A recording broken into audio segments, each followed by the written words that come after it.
welcome back everyone to this British history lecture. Previously on the Age of Revolution, as I like to call it, we mentioned several things. If you remember, we mentioned uber fun times for William I. In particular, the Battle of Hastings. Not so fun times, for instance, for John Lackland when he was made to sign Magna Carta. And then we discussed a definitely not so feel-good moment in history, which was the 14th century and the Black Death. So that's what's happened so far. That is the road so far. Now, between the end of the 14th century and the early 16th century, we had a fast changing world with the emergence of modernity. As a consequence of disease, we've discussed it last week, discoveries, we'll talk about it a bit more. The Protestant Reformation, we'll talk about it a lot today. The Protestant Reformation of the Christian religion. And in England, all of these converged under one man in particular. This one man that will be at the heart of this particular lesson, that is to say, Henry VIII. Now you can see a timeline of British rulers on the PowerPoint on the slides in the background, and you'll find it on Moodle as well. We'll zoom in on the man of the hour, Henry VIII.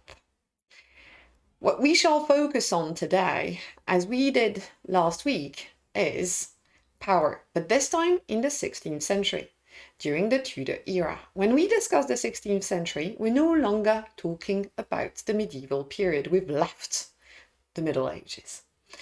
We'll start with Henry VIII, and next week we'll continue this discussion with Elizabeth I. And we'll talk about power, how it was exercised, who exercised it, of course, what justified it, and whether it was challenged or not, how it was theorized, how it was presented.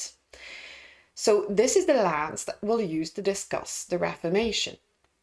It's important to bear in mind that it'll allow us to explore the links between the monarch and the church, and it will allow us to discuss the question of the balance of power between the monarch and the church. Now, of course, there are other aspects that are of interest to historians of the Tudor periods. For instance, some of them like to focus on social life, in particular family life could be one aspect.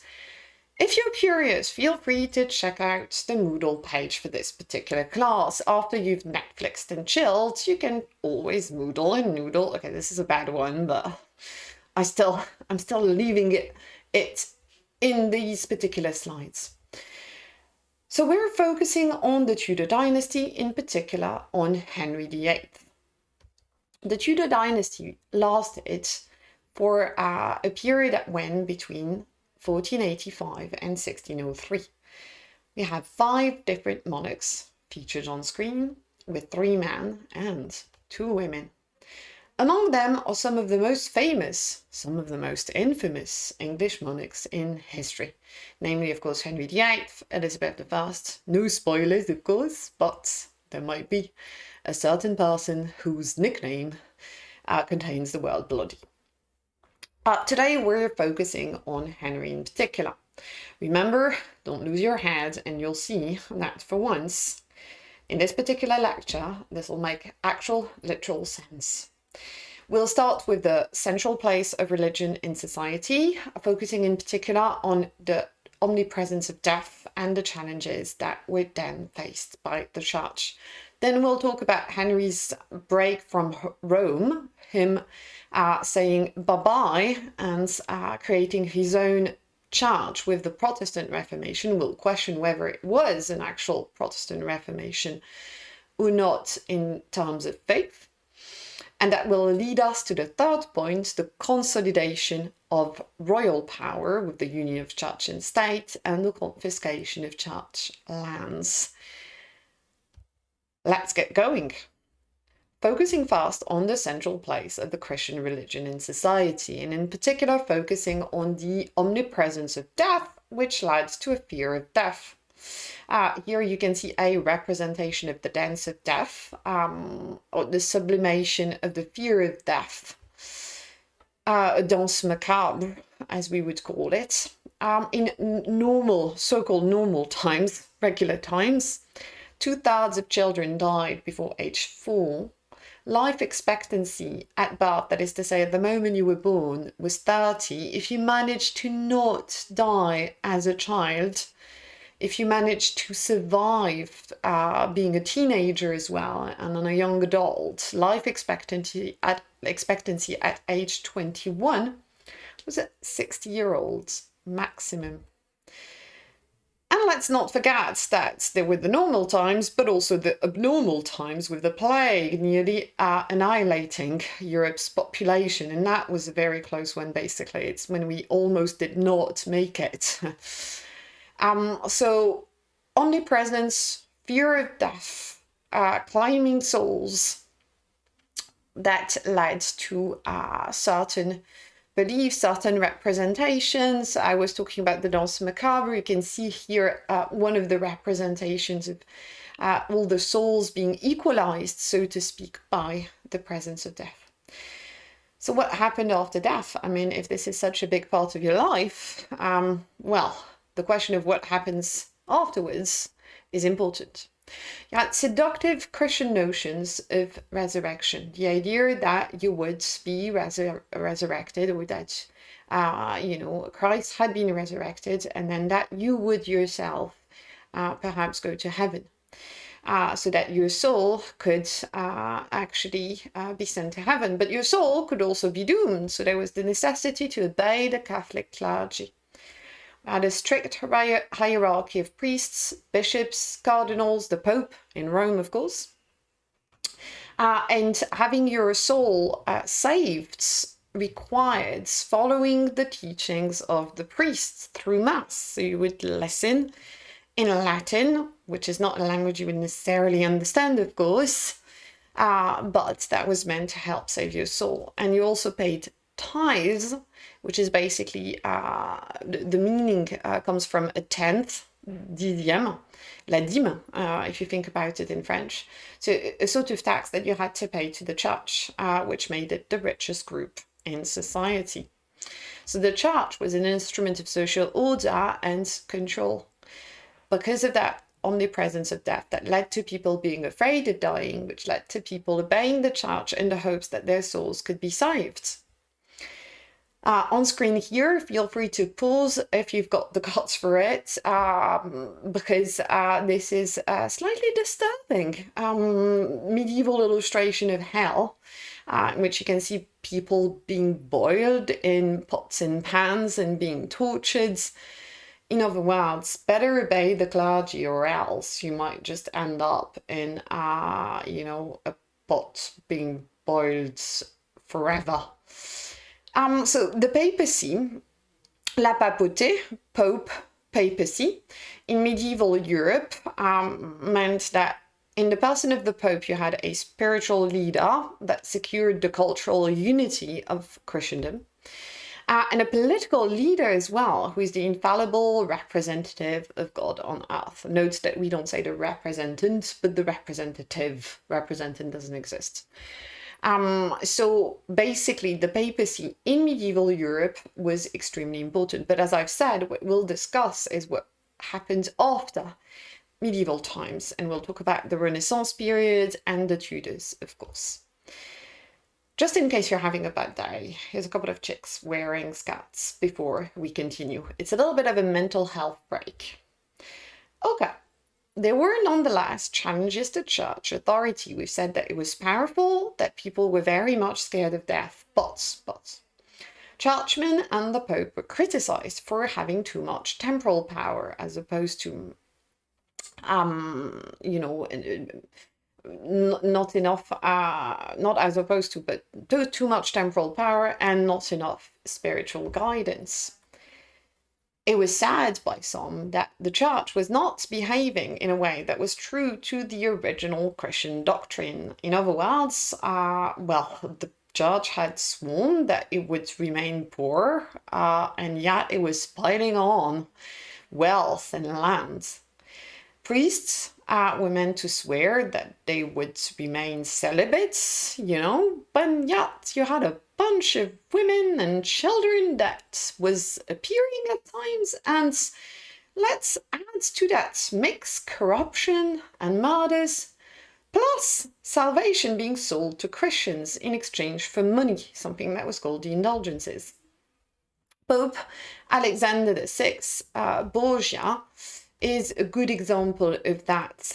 He is considered one of the most controversial popes of the Renaissance popes, partly because he actually said it, that he had several children by his mistresses. So as a result, his surname, Borgia, became synonymous with being a libertine, nepotism, which is basically promoting people and your friends in positions of power. And this is seen as, traditionally characterizing his pontificate, the time when he was the Pope. On the other hand, two of his successors described him as outstanding, but there is the possibility of them being a little bit biased. There was, in any case, more and more vocal criticism of the church's greed, the church's desire for more money and more power. One example of those critics of the church is a group called the Lollards that was led by John Wycliffe. He translated the Bible into English rather than the Latin I mentioned a second ago, undermining the privileged status of the clergy, because if it's in English, then people are more likely to be able to understand it than if it is written in Latin. There were egalitarian demands that came from the Lollards, in particular from a priest called John Ball, who inspired the peasants' revolts. With this particular quote that you might find quite striking and interesting: why are some people poor and others rich? A question I think still remains at the forefront of our minds nowadays. There was also the plague that became seen as the great leveler, that is to say that the plague made people equal, that when it came to death, we were all equal. What happened to him, though? He was hanged, drawn, and quartered in the presence of the king. His head was displayed, stuck on a pike on a London bridge, and the quarters of his body were displayed in 4 different towns. So things did not end well. I think we can safely say that. The idea of losing your head here, we see that things did not go particularly well, but that being said, he did make vocal criticism of the power that the church had later on, which would inspire the Reformation. There's also the invention of the printing press that played a part, with Gutenberg, of course, in Germany, and the classical ideas of the antiquity, for example, the idea of liberty, republican rule, that were revived and that was spreading more rapidly. So that sort of came back to the front of people's minds and was spreading. So much so that the church was not the only source of education anymore. A sort of joie de vivre as well, prevailing after surviving the Black Death, that would make you feel pretty good. With flourishing of the arts and flourishing of the sciences, as well as overall, more generally speaking, the celebration of the spirit of man at the center of the Renaissance periods. So we see an opposition between the forces of obscurantism and humanism. So if we think about Erasmus, for instance, as one of those particular symbols. Now, why did the printing press, why did it have such an earth-shattering effect? Maybe some of you are wondering, come on, this is just printing press. So here's a passage from an article that you might want to read, that you might be interested in, which basically explains that in the Middle Ages, creating a book could take years. So before the printing press, it was a long process. There would be a scribe that would bend over his copy table, natural lights, so not a lot of lights. Candles were a big risk for the books because it could catch fire. And they would spend hours each day forming carefully letters by hand, never wanting to make an error. So to be a copyist was basically painful. One testimony suggests that it hurts your eyes, it bends your back, it crushes the viscera and the ribs, brings forth pain to the kidneys and weariness to the whole body. So overall, an experience that sounds particularly unpleasant. And given the extreme effort that went into creating books, scribes and book owners had a real incentive to protect their work. They didn't want it damaged, they didn't want it defaced, they didn't want it burnt or anything. So they used the only power that they had, basically words. So at the beginning and or at the end of books, scribes and book owners would write dramatic curses, threatening thieves with pain and suffering. Maybe some of you are thinking, let's have an example. So let's have an example. If anyone take away this book, let him die the death. Let him be fried in a pan. Let the falling sickness and fever seize him. Let him be broken on the wheel and hanged. Amen. May whoever steals or alienates this book or mutilates it be cut off from the body of the church and held as a thing accursed. Remember what we were saying about the fear of death and the fear of hell. Now, there was dramatic change with the printing press, and now perhaps I'm hoping that you understand what it meant. It revolutionized the speed at which books could be produced and the range of the distribution of those texts. So the impact of the printing press was religious, it was economic, it was also scientific, of course. It was social and it was political. So this is not something that can ever be downplayed. There was also the so-called discovery of America that led to certain challenges, old certainties being defied, being debunked or challenged, and new economic opportunities appearing. A good example of that is this representation by Holbein of the ambassadors that is extremely fascinating when you get a chance to actually see it, and there should be a video on the Moodle page that you can check out if you're curious about the different meanings of this particular painting. In the Middle Ages, holding any view contrary to the teachings of the Roman Catholic Church, of the Pope, was considered as heresy. All European monarchies and populations were therefore united within the Roman Catholic Christendom. However, as explained a second ago, the Roman Church was the target of several critics, criticism pouring against the Church. We could mention another example, because we've talked about the Lollards. Jan Hus in today's Czech Republic, Bohemia, England Wycliffe, the Lollards that we mentioned a second ago, with the idea that the church should not have any material wealth, should not have possessions, and that the Pope was not infallible, the Pope was fallible, the Pope was human, and it was not God. Besides, Wycliffe also insisted on the idea that everyone should have direct access to the Bible. So he started the translation of the Latin Bible into English. Now, these movements were crushed because they were seen as heretical, as going against the teachings of the church. But at the beginning of the 16th century, in Germany in particular, these ideas started to come back. With Martin Luther in particular, there are others, but we'll focus on him, challenging the authority of the Pope, criticizing the corruption of the clergy, and recommending a universal reading of the Bible in the vernacular language. That is to say, not in Latin, but in the language that people actually speak. There was also the idea of spiritual equality, the idea that everyone was spiritually equal, whether you were, a bishop or simply a common man or a common person with a job that was not that of a bishop. This meant that there was no hierarchy of clerics and bishops that should stand between God and his believers. And that's basically, my friends, the beginning of the Reformation and Protestantism, with the publication of Luther's thesis in 1517. So, biggest challenge to the church, So far, the Protestant Reformation. With Luther, that we've discussed, could also mention Jean Calvin in Geneva. Now, initially, what's interesting is that England was rather hostile to Protestantism, didn't very much like it.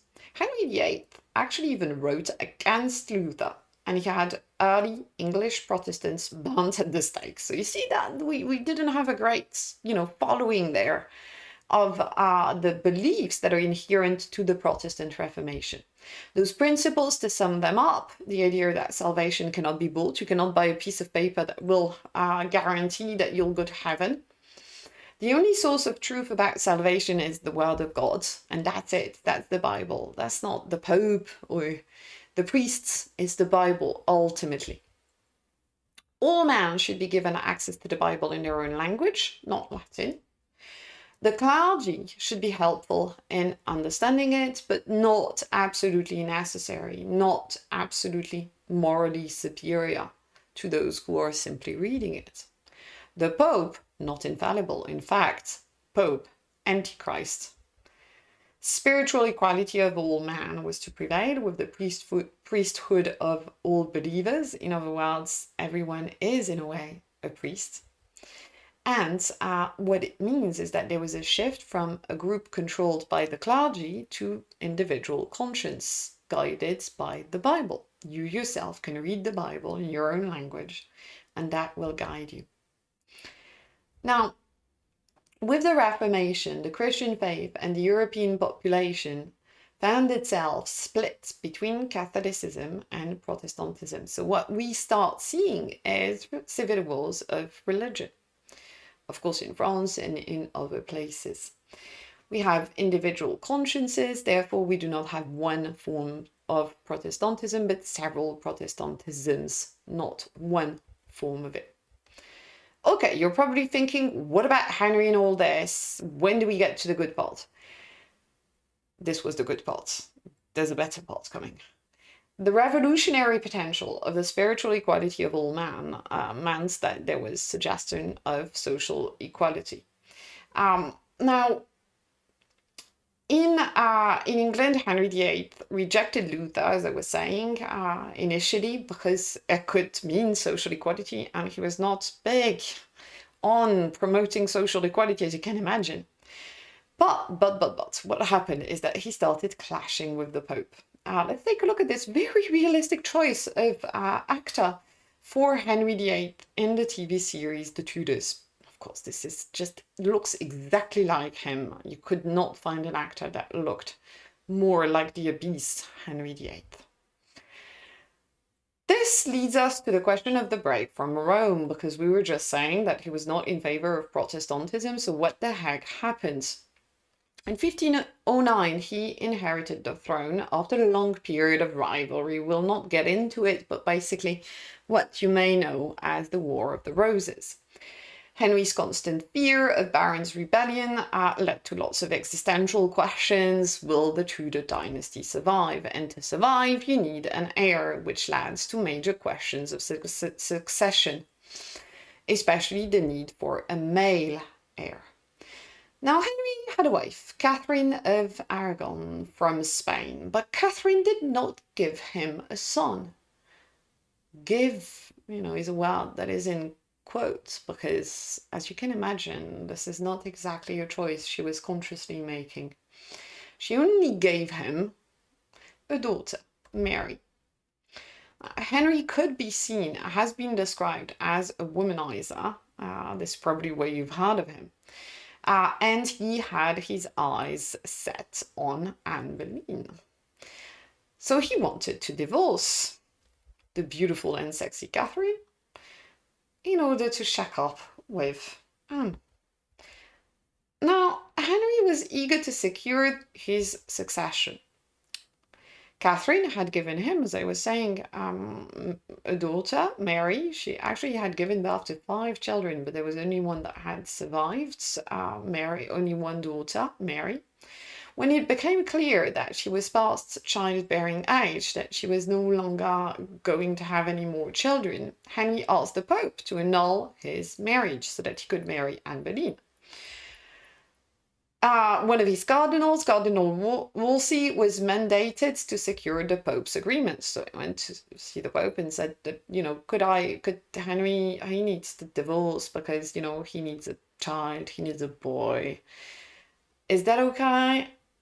It's not okay. The problem was indeed that Catherine was Holy Emperor Charles V's aunt, and that Charles was at the time threatening the power of Rome. In other words, Pope Clement VII refused to give his agreement to Henry VIII. He said, "No way, Jose," or probably didn't say that, but refused.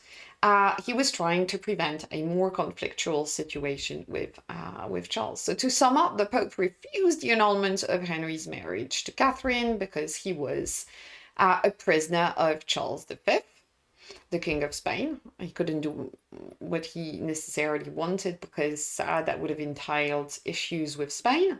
And royal marriages, generally speaking, were a matter of geopolitics, diplomacy, rivalry, and not a matter of love. At the time, there was Spain's attempt to control England. We'll see it through Catherine and Mary later on, with Spanish power in Europe spreading under Charles V. Now, after 7 years of the Pope blocking the divorce, Henry declared that he was the supreme head of the church, not the Pope anymore. Because if he is the head of the church, then he does not need the approval of the Pope, and he can do what he wants regarding his own wife. So you have the Act of Supremacy, which is one of the key dates of this lesson, in 1534. That basically means that we see the personal divorce of the king from his wife become the political divorce of England from Rome, from a man who was not a great fan of the Protestant reform, but saw an opportunity in it. So he divorced Catherine, married Anne, and gave him a daughter, Elizabeth. He grew tired of her and had her executed for adultery, as you can see in the drawing. Henry went on to marry, he married 4 more women, killing and divorcing 2 of them.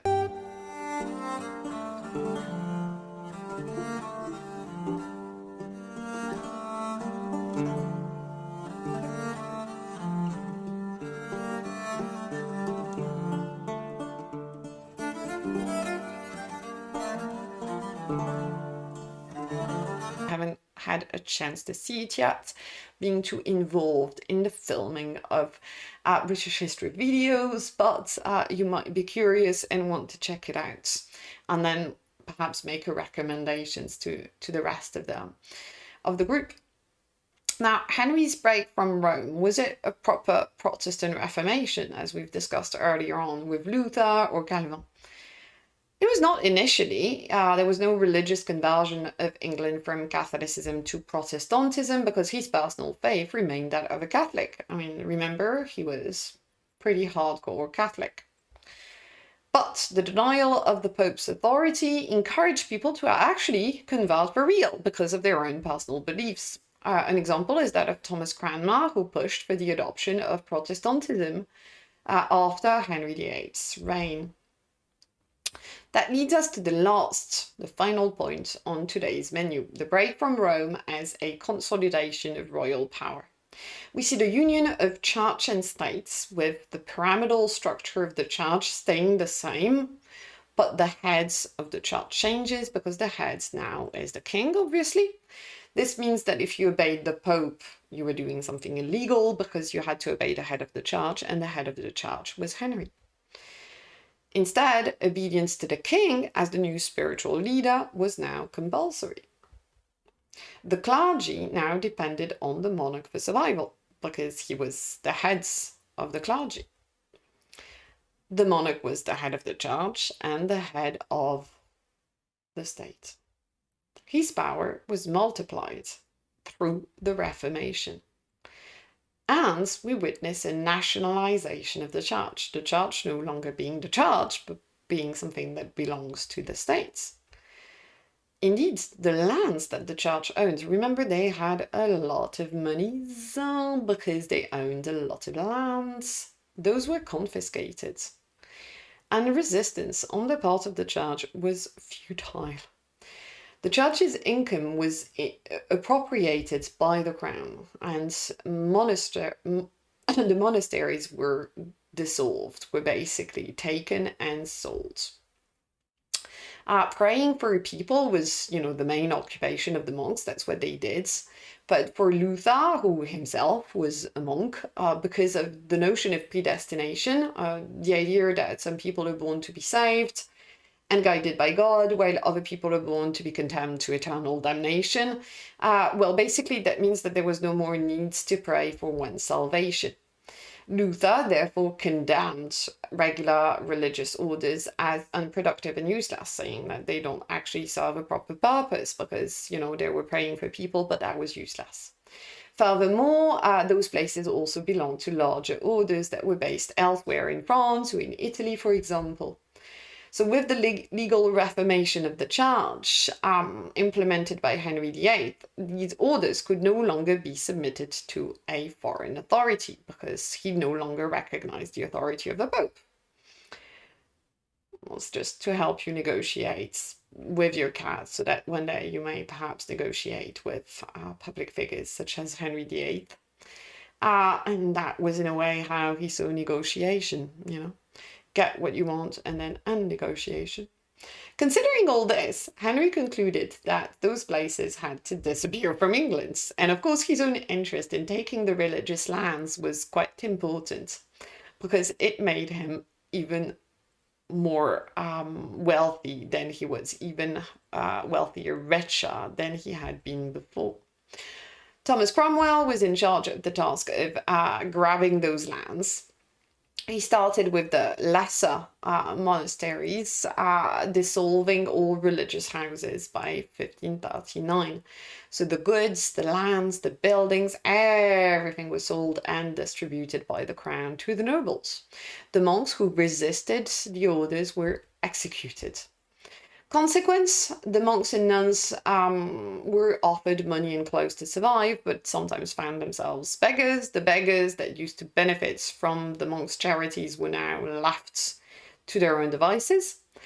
There were objects, works of art that were sold, that were just lost and destroyed in the process. Libraries as well that existed in those places were destroyed at times or scattered, with books being bound, for instance. So basically, it had a devastating influence on English medieval and Renaissance culture. But for Henry VIII, it meant more wealth, more lands, more political power, as he gave lands and goods to nobles in exchange for their loyalty. Oh, here's lands, but if you want it, you've got to be loyal to me. More religious power as he removed religious opponents. There was no one to oppose him. This also sent a message to the Pope that was, hey Pope, look, my political power knows no bounds. It is immense. And it showed that he was not afraid of the Pope either. Those confiscated church lands were sold to the gentry. So the gentry gained a new power. But they also owed something to the king. He had bought their obedience. So they had to obey the king because they were grateful to him. So the gentry became quite important later, building their homes on top of certain ruins. So you can see to the side a screenshot from the TV series Downtown Abbey.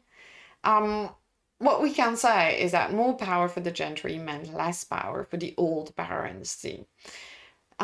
Therefore, divide and rule approach. So we had a new expensive type of warfare that was more and more based on gunpowder as well. We talked a bit about inventions. We talked about the printing press. We didn't mention gunpowder.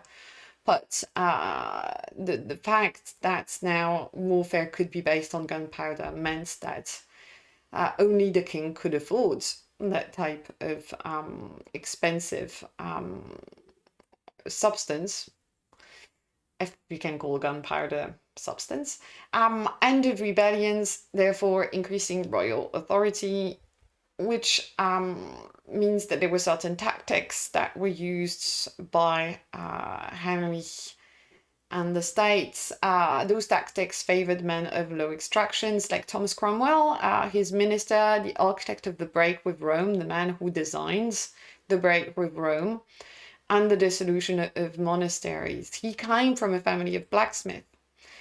But when those men of low extraction became too powerful, they could then be removed. And so Cromwell was also executed. So the losing your head part of the lesson here, again, comes back to haunt certain people. Or they haunt Henry. Now, we also see increased parliamentary activity from the 1530s, but it was more to assist Henry in his fight against Rome. For instance, to give legitimacy to the Act of Supremacy, and it was not so much as a counterpower against the king. So if we think about balance of power between parliament and king, the increased parliamentary activity did not mean that there was that much of a counterpower on the part of the parliament. Henry actually used royal prerogative courts like the Star Chamber or the High Commission to deliver justice alone. So we're not witnessing a sort of shared power between Parliament and King. We see actually the English monarchy at its zenith. Now we can wonder whether England remained or not isolated throughout that period. There was a failure to reconquer French territories and to raise England's international profile, as well as a failure to ally with France against Spain. We'll not get into those details and you don't need to remember them because there's already a lot to think about. But what you can remember is that Henry dreamt of reconquering continental territories which once belonged to the Crown of England. But he knew that if he wanted to do that, he needed to be in a safe place, and so that he couldn't do it unless the safety of his own kingdom was for certain. What we can say though is, because we want to discuss the UK as much as we can, what will become the UK when it's actually created, but for now the British Isles rather. Because there's no such thing as the United Kingdom at the time that we're discussing. But Wales had been closer to England. We see indeed Edward I completing the conquest of Wales in 1301. Don't need to remember the exact date, but what I want you to remember is that following this, he had granted his son the title of the Prince of Wales, perhaps something that you've heard of. Now, Cromwell decided to strengthen England's hold over Wales, and by the mid-16th century, Wales had ceased to be an independent territory. Let's take a breath and see what we learn from this. The Tudor periods that we've been discussing witnessed accelerated change in different aspects of life. Henry's personal divorce meant England's divorce with Rome. Henry now controlled the political and religious elites of the country. So we see an increase of royal power, but we also see Protestantism eventually actually taking root in England after his death, even though himself was not convinced that he was not, he remained truer to the Catholic faith than the Protestant faith. If you're curious, if you want to know more, please check out chapter 1563. That's the name of the chapter, not the number of the chapter. In Mioch, the book that was recommended in lecture 1. You can also feel free to watch Inside the Court of Henry VIII, which is a 2015 documentary, and the BBC History of Christianity as well. What do we learn from this? Perhaps that kiss, marry, and kill, it's not actually kiss, but this has been made more appropriate for this particular video, should really have been called bed, wed, and behead at this point. What I want you to do now is revise and memorize, as always, thinking about the notion of power as your guiding question. The key people that we've talked about today, who are they? The key dates, what are they? Key notions, concepts, and ideas. Not ideas, but ideas. This shows the importance of proofreading, really.